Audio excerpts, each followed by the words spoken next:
Hello students, in this video we will be discussing about the topic having more electric vehicles won't meet our climate targets. Okay, so the climate targets is a very important topic we should focus on. It is very important. It is very valuable even during the coronavirus pandemic.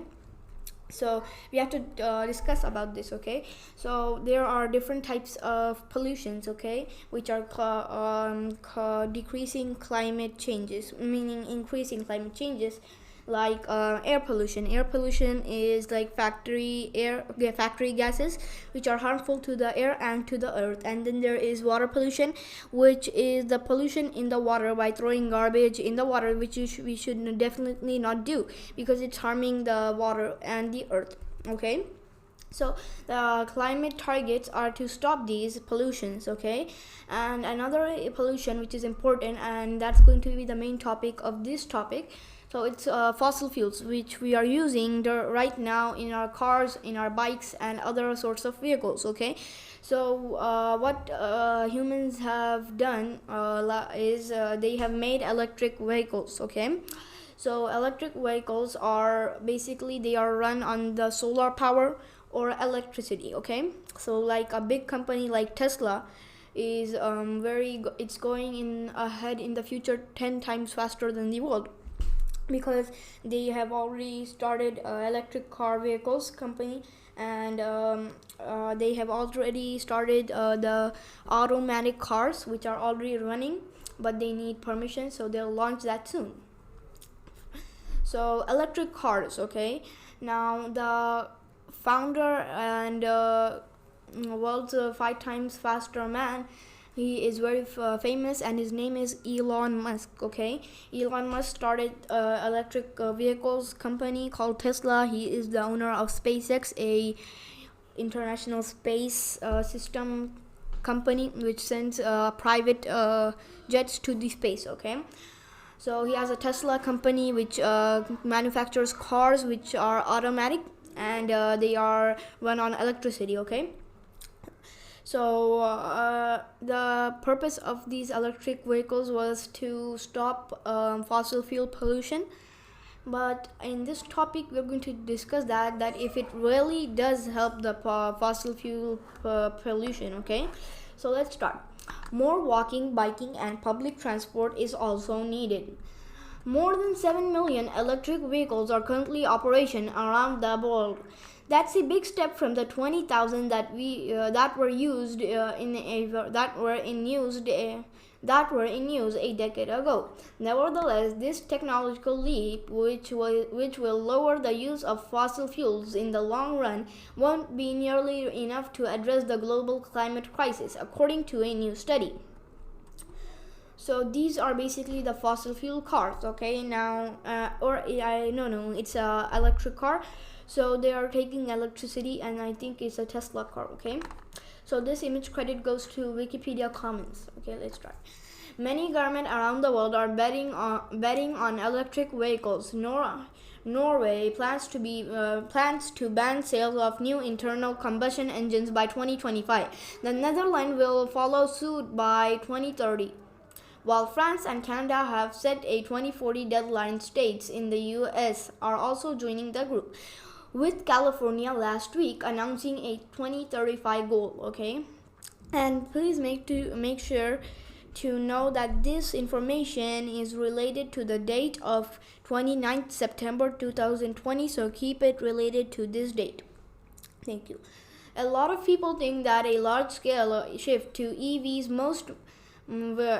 will mostly solve our climate problems in the passenger vehicle sector, said Alexandre Milovanov, lead author of a new paper.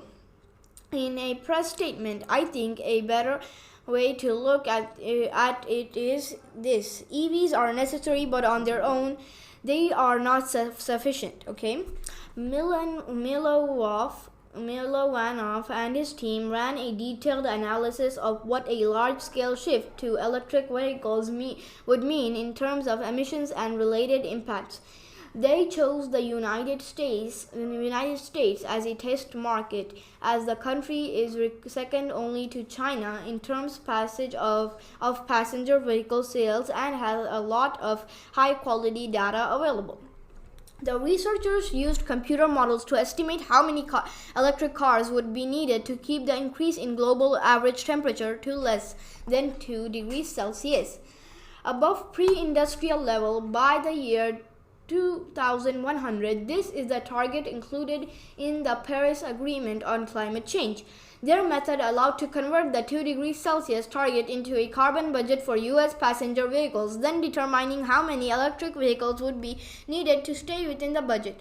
Their findings showed the US would need 350 million EVs on the road by 2050 to meet the target emission reductions. So 350 million is a lot. It's a big number, okay? Very, very huge, big number, okay? And it's a very big quantity. So by 2050, they would need 350 million EVs, okay? That is a big quantity. Well, that is a big quantity, and you can't even think about it, okay? So, double quote. To put that in perspective, right now the total proportion of EVs on the road in the US is about 0.3% of total, said Milovanov in a statement. It's true that sales are growing fast, but even the most optimistic projections suggest that by 2050 the US fleet will only be at about 50% EVs, okay? So right now the percentage of this is 0.3%, okay? Now the goal is to get 350 million EVs on the road by 2050. But if we calculated it correctly, it will be only 50% done. So we need another 50%, and I think if we estimate that it will take around 80 years for 2100, like same in the Paris climate change contract. Okay. In addition to consumer preferences, there are other technological barriers to deploy more electric vehicles. The study showed that a fleet of 350 million EVs would increase annual electricity demand by 41% of current levels.